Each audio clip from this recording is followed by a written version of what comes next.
mara 7. Hadi wao Mungu kawapa agizo, zunguka ule mji mara 7. Wakauzunguka mara 7. Siku ya 7 wakazunguka mara 7.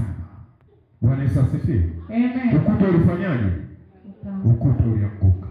Leo unazunguka kwenye biashara, unazunguka kazini, lakini hakuna chochote cha maana unachokipata. Bwana Yesu asifiwe. Amen. Bwana Yesu asifiwe. Amina. Unazunguka, hakuna cha maana unachokifanya.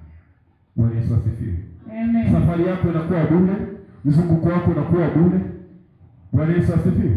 Amen. Sema ninakataa hiyo roho kwa jina la Yesu. Nakataa hiyo roho. Ninakataa mzunguko wa bure kwa jina la Yesu. Nakataa mzunguko wa bure kwa jina la Yesu. Haleluya. Amen. Haleluya. Amen. Haleluya. Amen. Haleluya. Pokea mzunguko wa pesa kwa jina la Yesu. Napokea kwa jina la Yesu. Pokea mzunguko wa maisha kwa jina la Yesu. Napokea kwa jina la Yesu. Pokea mzunguko mzuri kwa jina la Yesu. Kazi yako sio bure kwa jina la Yesu.